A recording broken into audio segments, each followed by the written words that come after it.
What's up, guys? Welcome back to the channel. I am Nick, here with Ryan and Ty. What's up? Alright, so today we have the Rolling Stones. Now, a lot of you are probably asking, what took you so long to do the Stones? Yeah, massive band. Yes. And the answer is they're one of those bands that are kind of tricky with copyright. So hopefully this even gets through in the first place. Yeah, hopefully we don't get a strike and then, we get taken down and then you'll never see our videos again. But we're willing to risk it for you. But we just had to do them today because drummer Charlie Watts recently passed away. So you already know we had to pay our respects. We don't know much about him, but we'd love to hear your memories and thoughts. So admittedly, I was never a big Stones fan, but you cannot deny the impact they had on music. Oh, yeah. It was immense. Them lips were everywhere. I was about to say, do you know what the logo is? Yeah. My goodness. The lips the tongue. Yeah, everywhere. And how many songs would you say you know about the Stones? Probably like 5. Okay. More than the average Joe. So the hits, what you heard on the radio. Yeah, probably. for sure. I would say I'm kind of in that same boat. If I know anything, I definitely only know the hits. So I don't know any deep cuts, nothing. I know, you know one, for sure. Oh, yeah. I've heard. I've at least heard at least one. Yeah. Depends on what. I would hope You haven't lived under a Rolling Stone. They are an English rock band formed in London in 1962. Diverging from the pop rock of the early 1960s, the Rolling Stones pioneered the gritty, heavier-driven sound that came to define hard rock. Their first stable lineup was vocalist Mick Jagger, multi-instrumentalist Brian Jones, guitarist Keith Richards, drummer Charlie Watts, and bassist Bill Wyman. During their formative years, Jones was the primary leader. He put the band together, named it, and drove the sound and the look of the band. After Andrew Loog Oldham became the group's manager in 1963, he encouraged them to write their own songs. Jagger and Richards became the primary creative force behind the band, alienating Jones, who developed a drug addiction that interfered with his ability to contribute meaningfully. He left the band shortly before his death in 1969, having been replaced by guitarist Mick Taylor, who in turn left in 1974 to be replaced by Ronnie Wood. From Wyman's departure in 1993 to Watts' death in 2021, the band continued as a four-piece core, with Daryl Jones playing bass on tour and most studio recordings. So yeah, they basically just kicked Brian Jones to the curb. Wow. He came up with everything, and they got this manager, and he was like, yeah, you're out. Kind of a sad ending for him, unfortunately. But they started out playing covers and were one of the bands that were at the forefront of the British invasion in 1964, also being identified with the youthful and rebellious counterculture of the 1960s. That British invasion was crazy. Oh, yeah. You talk about just a lot of bands that had a huge impact on music. The Beatles, for example. British music really changed things. They have an estimated record sales of 200 million, and they have a Grammy Lifetime Achievement. So we're going to do their song Sympathy for the Devil. This is one of their most popular songs. And another reason we're doing this is because this was actually requested a while back. I mean, like a long time ago. The original title of this song was The Devil Is My Name. This song is sung in first-person form with Mick Jagger playing no one else but Satan himself. He documents events through history that could be seen as works of the devil. The Stones took some serious heat for singing a song from the devil's perspective, but the point of the song is more about the flaws in mankind. It was never intended as devil worship. I mean, if it was, would they really say it? Right.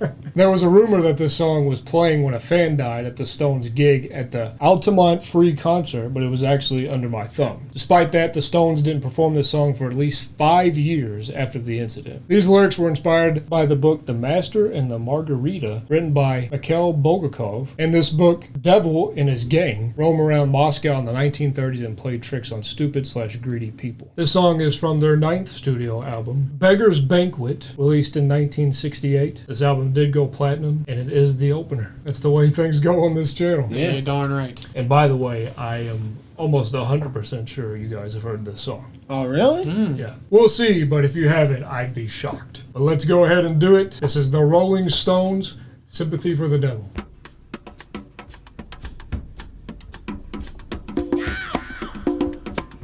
Okay, I've heard this.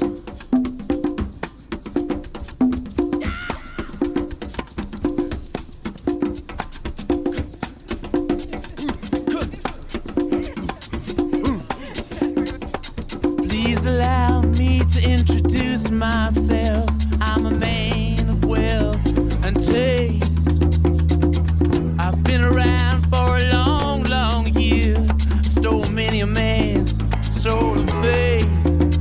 This is a good song. I was around when Jesus Christ had his moment of doubt and pain. Made damn sure the pilot washed his hands and sealed his face. Pleased to meet you, hope you guess my name. But what's puzzling you is the nature of my game. Stuck around St. Petersburg when I saw it was a time for a change. Killed the Tsar and his ministers. Anastasia screamed in vain. I rode a tank, held a generous rank when the blitzkrieg raged and the bodies stank.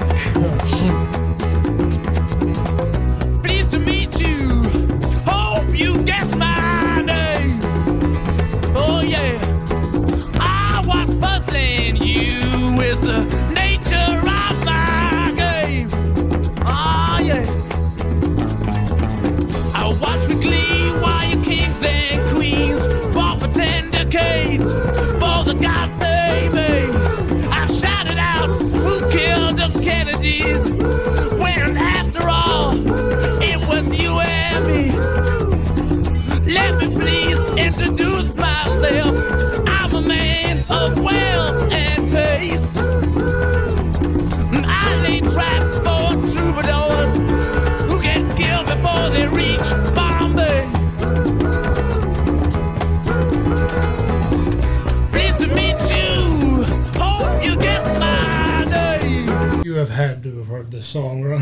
Yeah, I heard it. You have heard it. Yeah. So yeah, it sounds like you're entering a jungle. I think there's a few reasons for the jungle sound, though. First off, I've seen a couple movies where this song is playing and it's set in a jungle. So that's one reason right there. And also because of the congos and the maracas. And the fact that Mick Jagger just screeches like a monkey Yeah. in parts of the song. So it's interesting, there's no guitar yet. The choice that Charlie Watts makes on here, you don't really hear the cymbals on the drums. And because of that, there is a lot of space for this piano and the vocals. So I was never crazy about Mick Jagger, but you gotta respect his range. It's like he doesn't try, but it's so high. It's like it's crazy how high he can get without even trying. Yeah, do you think he has the type of voice where it's like, it's hard for him, but it's really not? It feels like he's screaming it, but he's really not. He's just like, "Yep, my name." You know? It's probly think It's to- like Yeah, exactly. natural to him. Yeah, exactly. I will say, though, he has a wonderful stage persona. Oh yeah, ladies love him.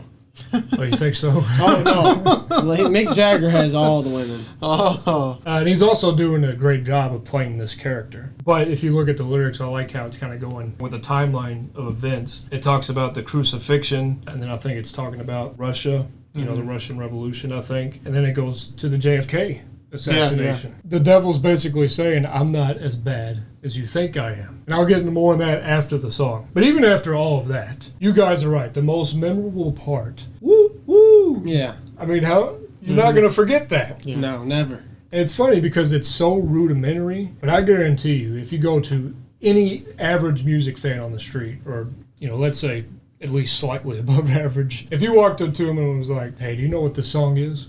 Woo, woo. Like, they would know exactly what you're talking See, about. I also remember every single time I hear it, please allow me to introduce myself. Okay, yeah. I've heard that in so much just radio and commercial, just everything. Yeah. It just goes to show you, though, even the little parts in music that you think don't make a difference, that can be the thing that people don't forget. And that woo-woo, it may be simple, but that's not going to go out of your head. Pleased to meet you, hope you get my name. Oh yeah, but what's puzzling you is the nature of my name. Oh yeah, get down in it.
lyrics in this are crazy. It got man. serious real quick. Got demented.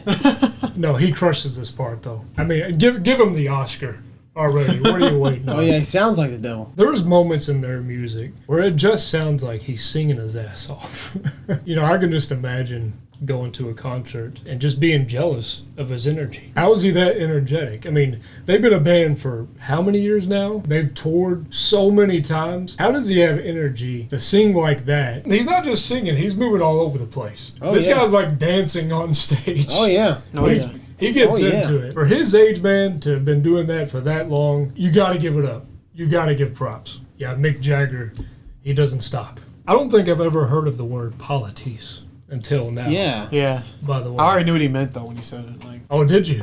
Yeah, I did too. I mean, yeah. Yeah. Politics? Yeah, it's like your political Oh, okay. style. Yeah, exactly. Yeah, I thought you guys were actually going to give. Because when he said politis, I was like, of course, politics. Gotta be Yeah. in it. I knew it was Yeah. coming. I thought you were going to give the actual definition here. Oh, no. I was like, please tell me. No, I don't do that. The politis. Yeah, the politis. Merriam-Webster over here. By the way, you have to love the guitar work. When Richards came in, it sounds like the guitar is talking. I mean, it almost becomes vocals. Yeah, I was gonna say that this guitar sounds very different than anything else that you hear in other songs. It's like louder, higher pitched. And it's almost like it's improvisation. Like it's scratching CD. Yeah, Like it is waka, a little you know, more waka, scratchy. waka, or it's like a, Yeah. and then he's going in and out with it. Is Keith Richards now Tom Morello? Is that what you're saying? Yeah. Hope you guess my name. Yeah. But what puzzling you is the nature of my game. Mean it. Get down.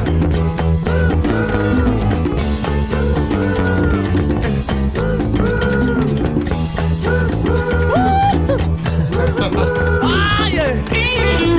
Get on There down. it is. Oh, Yeah, that's why.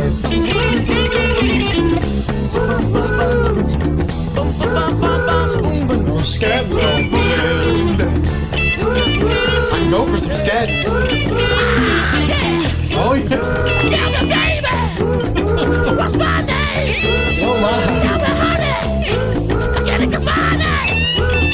Tell me, baby, what's my name? I tell you one time, you're the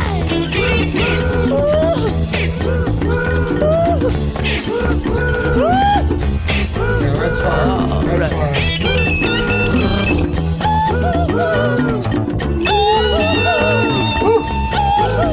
That's fire, dude.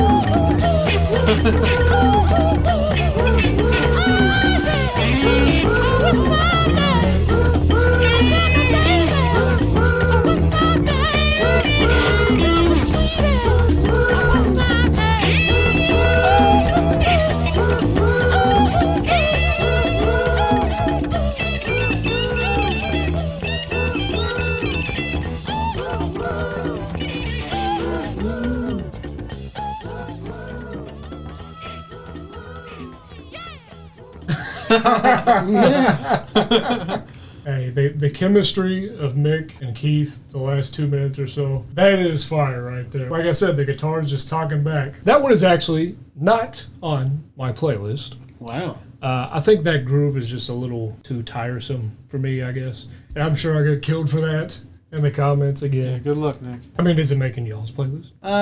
Now it's not. See, when I put them on the spot, they freeze. Now listen. I'm not going to take all the He heat said, here. now listen. Now listen. I'll take more heat than anybody here. Come on now. If you turn this song on, I'm gonna woo woo the whole way through. Okay. The whole way through. So does it make the playlist? No. Yeah. But I agree with you though. It just gets old, and they have better songs to me. But I love the song though. Not every song you love can be on a playlist. Yeah, we've said that Like before. I said I have my songs, but then I have my playlists. Yeah. This would make my songs, but it wouldn't go in the playlist. Exactly. So if I like listen to my songs, I would hear it. But if it's on my playlist, it's not going to be there. So yeah, I would put this on a CD, but I'm not putting this on the MP3. Back to the MP3. Nobody uses MP3s anymore. You ever heard of streaming services?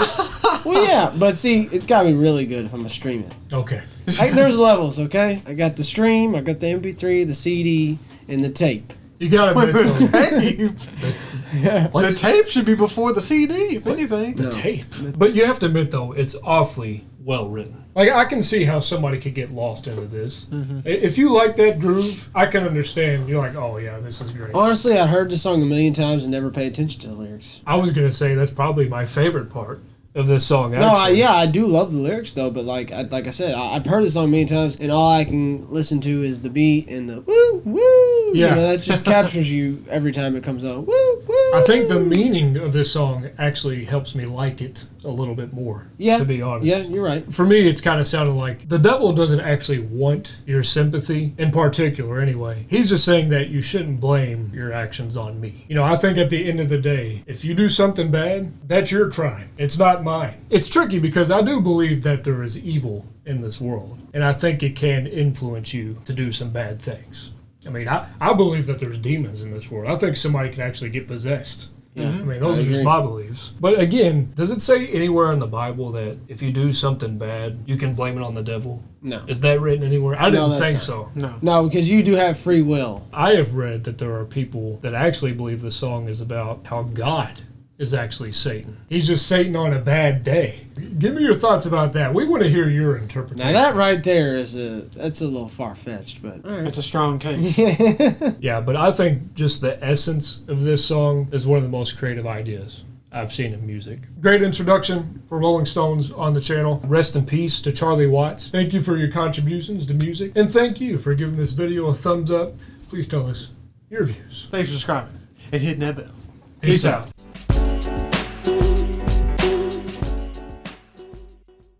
Their first stable lineup was vocalist Mick Jagger.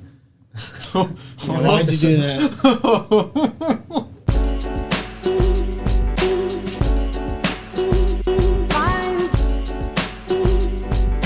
Find your dreams come true.